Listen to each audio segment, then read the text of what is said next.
Welcome to the Divine Feminist Podcast. I'm your host, Sirona West. I'm a psychic medium, Akashic Records healer, spiritual mentor, intuitive counselor, and author. This podcast is a love letter to myself, my children, and those of you who have experienced loss so great that you don't know if you can ever come back from it. I'm sharing parts of me in this show as a sort of collage through personal stories and lessons from my own life, through reading my favorite books, and hosting guests who have their own beautiful stories of overcoming, who inspire me as they courageously and authentically offer their gifts of healing with the world.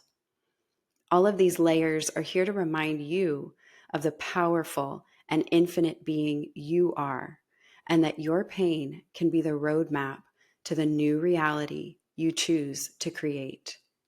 Join me on this journey of remembrance of who I am as a soul, a healer, and a divine feminine master in training. Before we dive into today's episode, I want to set the stage. The story I'm sharing today is simply what happened and how it happened. It's the raw account of events as they unfolded. I know some of you might find yourself asking, but what about your choices and how they played a part in all of this? I'm going to do a deeper dive into the psychology behind all of that in future episodes. So for now, just take this story for what it is. It's a piece of the journey, and let's get into it. Welcome back, loves, to the podcast. I'm so happy to be here with you today, and I'm excited to share that I have a few new offerings for you. So I am now offering a 30-minute Akashic Records reading, a 30-minute psychic medium reading, and a 30-minute oracle card reading. So if you would like to book your session, you can go to my Instagram at Sirona West Author and book through the link in bio there. You will see all three of those readings listed under 30-minute readings. So in the last episode, I left off where the kids and I and Priscilla and our doggy made our way from Texas to New York. And so we arrived in Schenectady, New York, where I had a friend who had been through a similar experience. And so she directed me to first go to the YWCA and see what type of help that they could offer. So they looked around for a place for us to stay, and they found a shelter for us, which was about an hour away in Hudson, New York. So we began living in a domestic violence shelter there. It was a big old house on this huge property surrounded by trees. And it was definitely a haunted situation. There was a lot of energies, a lot of activity going on in this place, but we were very grateful to be there. So I want to talk a little bit about what the experience is like arriving at a domestic violence shelter for the first time for anybody who may find themselves looking for help in this way. This was the third shelter experience that the kids and I had. We had already lived in two separate shelters in years past. So there are some things that you can expect at the beginning, the protocols, the way that the process goes when you arrive. So if sharing this information makes it easier for anybody else to know what to expect, then I'm happy to share it here. So when we first arrived at this particular shelter, we were taken inside, and it was like you walk into a large living room, and then to the right, there is a room that functions as the office. In the past, when I had the kids with me, they were much younger and moving around a lot. And you have to supervise your kids at all times. So if you're by yourself, which is how it will be for most people arriving at a shelter, it's a little bit tricky because people are asking you all these questions. They want to know the history of the situation, what has been going on, where did you come from. They want the documents that you have. So birth certificates, social security cards, school records, medical records, if you have that stuff. If you don't have that stuff, don't worry about it. They will help you as best as they can, but things are much more smooth and quick if you're able to provide those types of documents so that they can start helping you as quickly as possible. In this situation, I had my wife with me. Again, she was very, very, very weak, not doing well. However, she was able to keep her eyes on the kids as they played. There was another room across the living room from the office that was for kids. And so there were a bunch of toys in there. So she got to keep an eye on them while I was getting us all checked in. And then we began living there. One of the things that I was most excited about was the size of the kitchen. It was a really large kitchen, so multiple people and families could be cooking in there at the same time if needed. The shelter provided a good amount of food. They would get donations. Sometimes different meals would be provided, lots of like lasagna type stuff from churches, I think. And most of us were able to receive food stamps. And so we could also buy some groceries and cook. And that's not always the case. There have been other places we have stayed where you're not permitted to cook and they cook for you. So it just depends on where you are. But there were several other families there and women that had been through quite a lot. They had, most of them, pretty young children. There was one with a little baby that we really connected to. But in the initial days of the process of moving in there, Priscilla was really, really sick. There was a flight of stairs we had to go up because all the bedrooms were upstairs. And she required a lot of help getting upstairs and getting to the bathroom, basic things like that. It was really intense. And we were all in one room, me, her, and the kids. It was a really large bedroom with lots of beds. There were 5 twin beds in there. And so we made the best of it and did the best we could. Pretty soon after that, she required hospitalization. She was becoming more and more orange and less coherent, and it was really difficult. And so there was a hospital just a few miles from the shelter, and she was taken to the hospital and she stayed there. I believe it was for a couple of weeks, and I was communicating with her doctors that were in Texas, and there was a lot of back and forth. Basically, the doctor that was in charge there was communicating to me that she was stabilizing. He was able to help her get stable, but that if she began drinking again, there was absolutely nothing that they could do and she would die. So she eventually came back to the shelter, and it was like a roller coaster. It was a lot of up and down.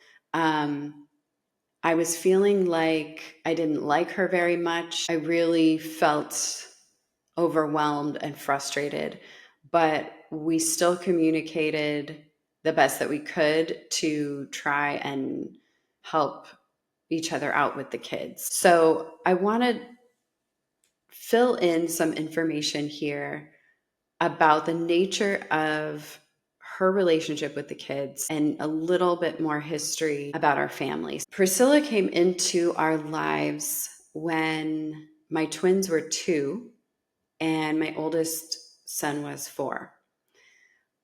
So she was with them and with us for the next 5 years. We ended up getting married the following year after we met, and we were living together for most of that time.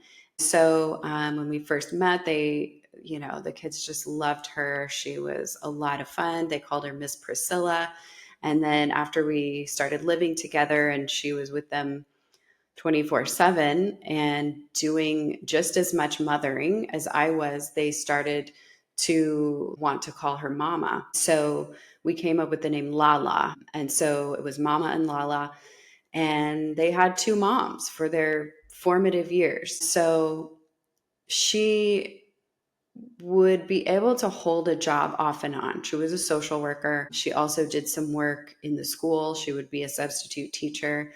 So she had a good amount of knowledge and training in how to talk to children, especially children who have been through or are going through trauma. She would have to do home visits with kids who were in really horrible situations. And that added the stress onto her.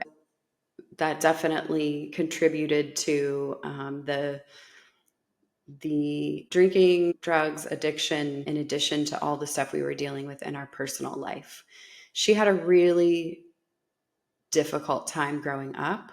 She was introduced to alcohol as a child, given alcohol as a child, and had a lot of abuse happening in her family and neglect. So I just wanted to speak those words because there are things that I say in terms of how the kids relate to her when they would choose to disclose certain information.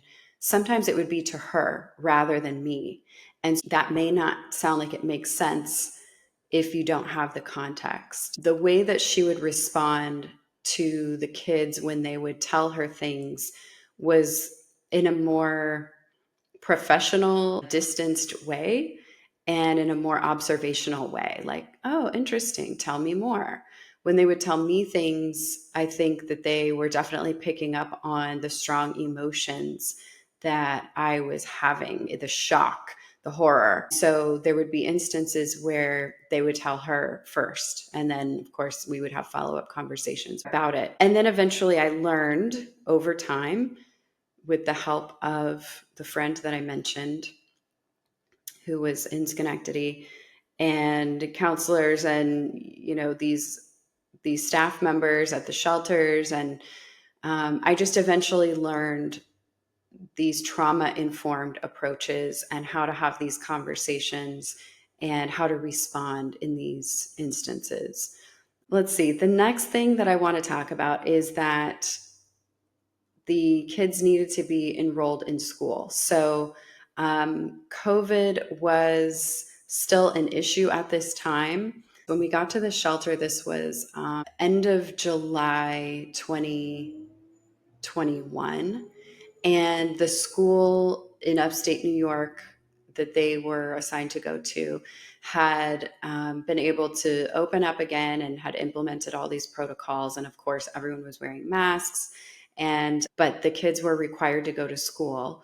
And luckily, we didn't have to provide all of the documentation from their previous school because that would have made it easier for their dad to locate us. The shelter and the school had a great relationship. There were a little group of kids that went to school together that all lived at the shelter together. And it went pretty well. There was a social worker and a counselor there that would see my kids pretty often. So the next thing that I want to get into is what it's like living with children who have severe PTSD from the trauma of the things that they've experienced. And I want to talk about this by mentioning and putting it into the context of the things that are getting talked about in the news right now without using specific words about the things that my kids have gone through at this point. But it is very much related to the severe nature of the things that people are talking about in the news right now. And these things are happening in families, in homes. It's not just famous people with more money than we can imagine. These things are happening in the home, in everyday situations that look like they might be normal, and yet it's not. And so our life was characterized by raising children that were constantly experiencing the symptoms of the severe experiences and abuse that they were suffering. I mentioned that in talking about the school, because it would be very common for my twins, and one of them in particular, to spend hours of the school day with the school counselor and social worker in their office, laying down, talking, drawing, needing a lot of extra attention, not being able to handle the classroom setting like other kids. There was one instance where one of my children had I guess you could call it an episode, where he was convinced that he had seen his father in the school parking lot, and he described what he was wearing. He described the car that he was standing in front of, and he was just absolutely terrified, to the point that the school went and looked through all of the footage of the parking lot cameras to make sure that that was not the case. And so that was more or less a hallucination that was happening. So the flashbacks and the triggers, there would be specific moments, specific things that would trigger flashbacks and just outbursts in the kids. For instance, Priscilla was bathing the twins at one point in the shelter, and they started talking to her again about some of the things that had happened. And what had triggered their memories that time was the shower curtain. There was a particular shower curtain that their dad had. And so they were scared to go in the bathroom and to bathe. And so it finally came out that that's why. So I mention that because, again, for anybody who is dealing with children who have PTSD or these types of symptoms, you never know what it is that can be triggering a really icky memory for them. So that's just one example. But soon after that, it was Halloween time, and everybody in the shelter was painting pumpkins and having a good time downstairs in the kitchen. And they would organize fun things like that for the kids, and they would have cooking nights and stuff. It was really nice. And at one point, one of my children got upset about something, ran upstairs, and it started this whole long screaming, kicking, violent episode. And this was not uncommon. We had already been dealing with this for a long time. And so there were things that we would do. It would get to the point where we had to make the decision to either try and isolate that particular child, whoever it was at the time that was having the issue, isolate them in a room so that they couldn't, there was the least amount of ways for them to injure themselves or injure somebody else. Sometimes we would have to restrain them. We learned how to, again, this was something that Priscilla was trained in, and something that I had to learn about, how to protect them by holding down their arms and legs so that they couldn't injure themselves. They would grab anything that they could and be threatening to hurt themselves or someone else. It was a very, very volatile, terrifying, highly emotional time when anything like this happened. And so one night, it got so bad for one of my kids, and they were having such terrible flashbacks that it began to affect the entire house. Everyone was scared. Everyone was upset. He was screaming. He would not stop screaming for hours. The things he was saying were just very, very scary. Things that you don't want to hear, or you don't imagine hearing from a 7-year-old. So it was just really, really scary. And it got to the point where we had to call for help. And so the police came, an ambulance came, and he was taken in an ambulance, strapped down in the back of an ambulance. And he just did not look like he was there anymore. His eyes were like bulging out of his head. He was terrified. He was just repeating these things over and over and over again, and thought that he was about to be killed at any moment. And it was just awful. So we rode in the ambulance together to the hospital, and he was held in the psychiatric ward. I don't know what you call it, but held overnight for observation. A psychiatrist was talking to him, observing, and talking to me. And then he ended up being released the next day. And there was not much else that happened there, but we just continued to deal with this on a regular basis, just as part of our way of life. So I wanted to emphasize that, because there are many people and families and parents who are trying their best and have no idea how to handle this. And it feels so isolating. It affects, so let's say you're not living in a shelter, right? You look like everything's normal. You're living in your own place. Your kids are going to school. It affects everything. If you get invited to a birthday party, you don't know what's going to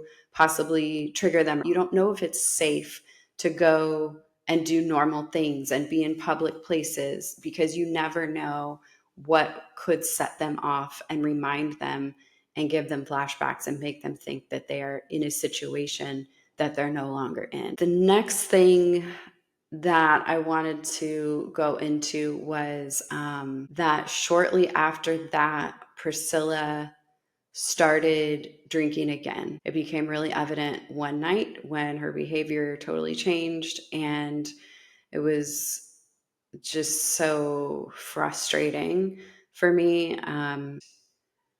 I guess that's an understatement, but it just felt really frustrating. Like, okay, I just thought that we were making progress, even though we weren't really acting like a couple. We had been working together in all of these challenges.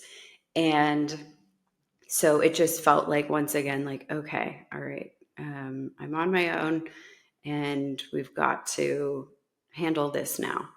And so she was dismissed from the shelter. One day while the kids were at school, she was escorted off the shelter property, and they believe they tried to arrange for a place for her to go, another place that would be more appropriate for her to go.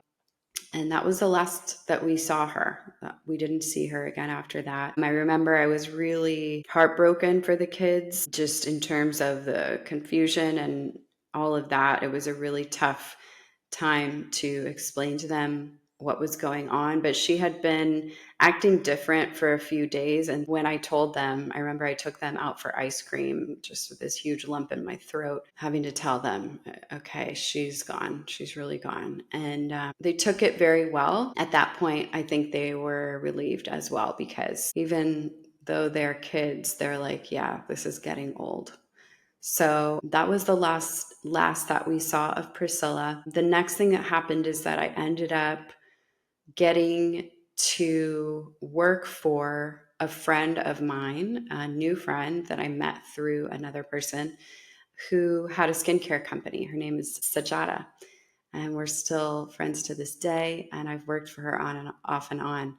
But I was so blessed and so grateful, because she needed some of the skills that I had I was able to help her with her email marketing and her social media. And it was really exciting. It was like, oh my gosh, this is so wonderful to be able to be in this spot where, yes, we're living in a shelter. Yes, my wife just left in all that chaos. Yes, I'm dealing with all the stress of these PTSD episodes, but my kids are in school. They're safe there. We have food to eat. We know where we're going to sleep. We have this little community here.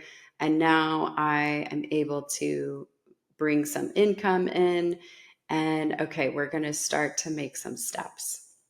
And so, because I had a little bit of income, we were able to then apply to move into a transitional apartment on the shelter property.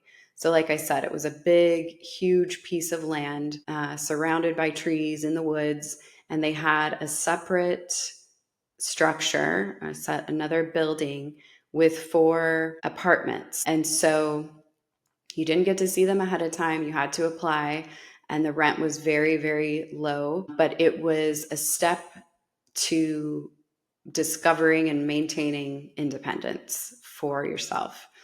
And so that was really exciting. So in November, we moved the kids and I into the transitional apartment. And that was a really challenging time. It's almost like it became more challenging because now, when I was there with the 3 kids by myself and they were having more and more of these episodes, I was totally on my own. Not only that, there were other neighbors also trying to rebuild their lives and have peace and quiet and normalcy. And we were upstairs. And so the pounding, the stomping, the screaming, the yelling, all of that was a constant thing that was going on. I would say it was happening maybe 25% of the time, which felt very disruptive. Still, the kids and I were very close. We had beautiful relationships. We would laugh, we would spend time together. They loved to draw, build Legos, but these moments between the 3 of them, you just can't predict when they're going to happen. And so it was still really stressful and really difficult and really scary at times. So while we were there, we would go to the playground and things like that. And we started to experience being stalked again. I'm not going to go into the details, but being chased in the car, being watched at the playground, followed at the grocery store, the familiar scene that we had experienced before in Texas. And so it was clear that we had been located. And at that point, I applied for a temporary protective order with the help of one of the staff members who managed the transitional housing, who was just this beautiful soul. And she was very helpful, and she helped me to create the petition. I did have a court-appointed lawyer at this point, and so we were able to apply for a temporary protective order, which meant that if it was granted, that their dad would not be able to see, contact, or come within a certain distance with the kids or myself. And so that was granted. So we were now protected for the next year. And then after that, there would be a trial to determine if we could prove those allegations. So we had a virtual hearing to determine that. So I was able to do that from our apartment on the computer, which was very helpful. And that was a relief. That was a big thing to celebrate. That felt like a victory because I had applied for protective orders in Texas several times and it was always denied. The staff at the shelters are always very accommodating, and it's their job to make you feel safe and heard and seen and understood, right? So we did feel validated and believed by the staff, but to be granted the protective order through the court, through a judge, was something else entirely, and it felt really good. But not long after we were there, so we were there for about a month, and then right after Thanksgiving time, the same person that helped me to get the protective order, I remember she ran up the stairs and she was banging on our apartment door, and she was out of breath and she looked like she had seen a ghost, and she was like, "There's sheriffs here, there's sheriffs here, and they're saying that they're going to arrest you." And I just remember feeling like, okay, I'm seeing all this emotion and terror on her face. I have to stay calm. I have to be level headed, and I have to just face whatever is happening here. She asked me if I wanted to speak to them.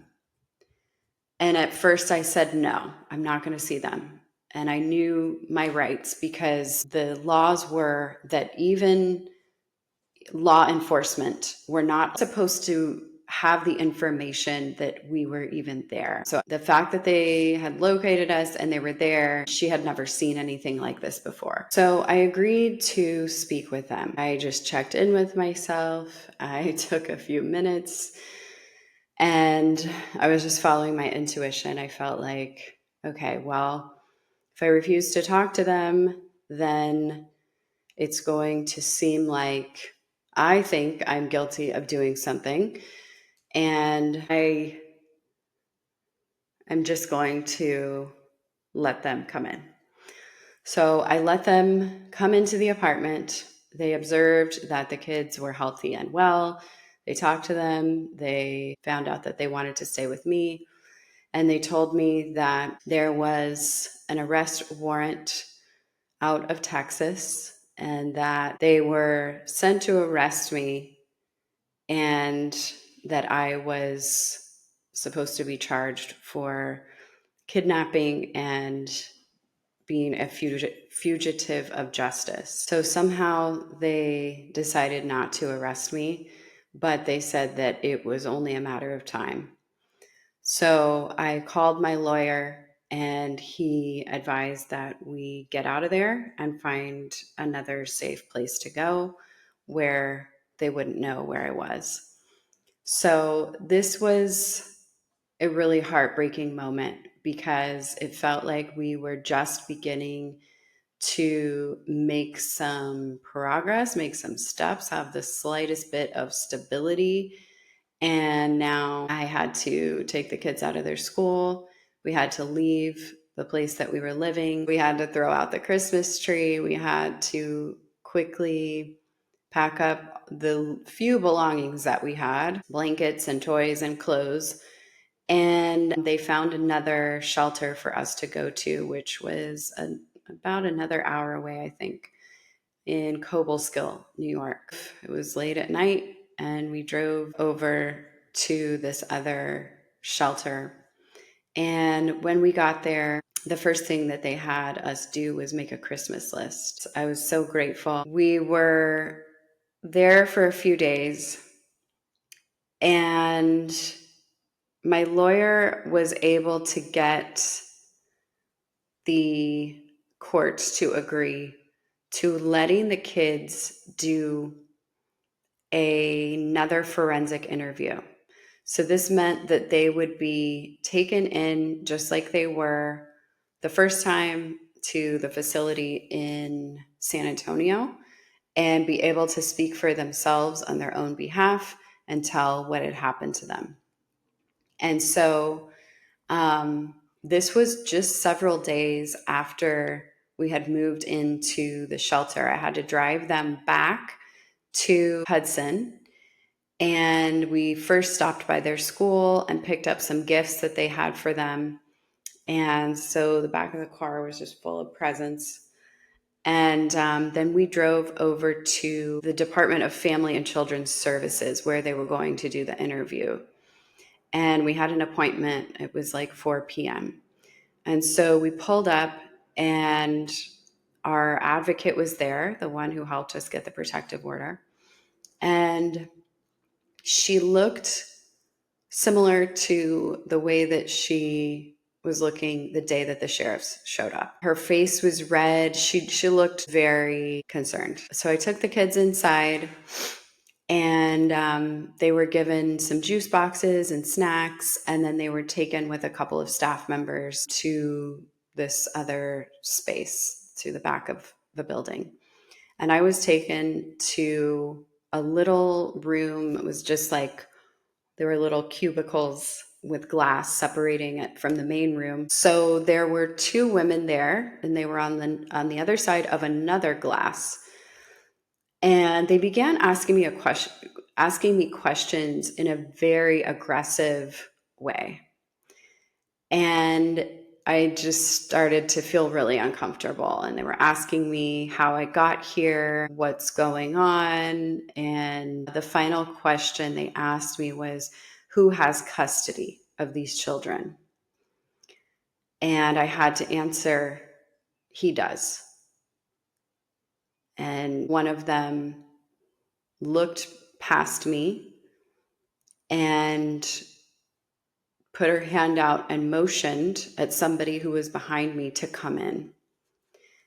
And at that moment, a sheriff came in and placed me in handcuffs and told me that I was under arrest, that I was a fugitive of justice, and that I was being charged with kidnapping. This was absolutely devastating and shocking to me, even though it might not seem that it would be shocking after having been told already what the situation was. I didn't expect this because I was looking at it as a positive thing, that my kids were getting the chance to speak for themselves again. But really, it was just a setup. And so I remember citing as many facts as I possibly could think of at that time, talking about how 70% of judges believe these narcissistic abusers and how this is all just such a disaster, the whole system, and how I've just been trying to protect my kids. And the sheriff was laughing at me. This was a common experience that I had with law enforcement. They were just laughing in my face. And the two women that were there, it was just fascinating. The amount of women that I've dealt with that are in these certain positions, these roles, and they really seem to believe that they were on the side of justice, that they were helping to right a wrong. Perhaps they really believe that, perhaps they didn't know, but it just felt like a really yucky energy. It didn't feel like it made any sense. So I was escorted to the sheriff's car in the parking lot. It was this SUV police car thing. And I had on a big jacket. And so they went through my pockets and then sat me in the back of the car and reached over me, buckled my seatbelt because I was handcuffed. And it was really, really cold out and dark. And I just remember thinking like, oh, and before we left, I had to give them the names of who could take my kids from here. And so I gave the name of my friend who was like an hour away, and my mom and my sister. And so I was taken to the jail. And it's interesting because I didn't think I was going to get this far in this episode. I thought this was going to be the following episode because it is so difficult to talk about all of this. So thank you for holding the space for me. I'm starting to feel pretty emotional. So I think I'm going to pause here.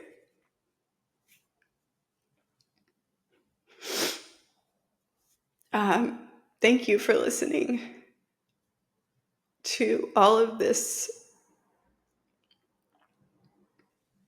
that we have endured.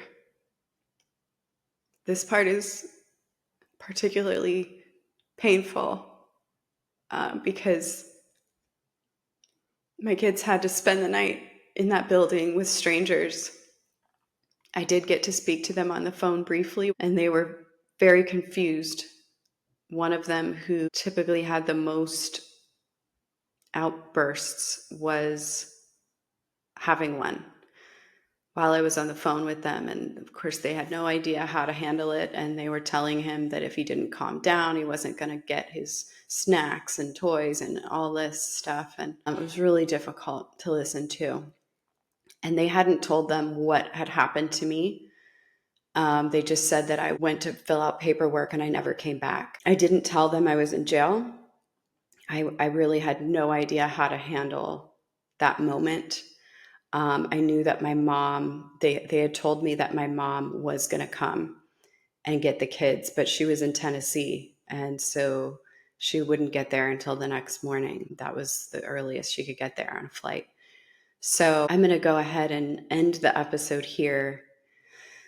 Again, I truly appreciate you listening and walking with me through this journey and helping me to alchemize this pain. I'm just going to keep doing my best to share from the perspective of someone who is hopeful and wants to help others to approach these impossible circumstances from a different way. I'm going to leave it there. I appreciate you. Thank you so much for spending this time with me today. If you're enjoying this podcast, I encourage you to take a moment to give it a 5-star rating and a review. This helps other people like you to find it. To be notified when there's a new episode, be sure to follow the show as well. And if you're joining me on YouTube, you can show your support by liking this video and subscribing to the channel. I look forward to connecting with you in the next episode.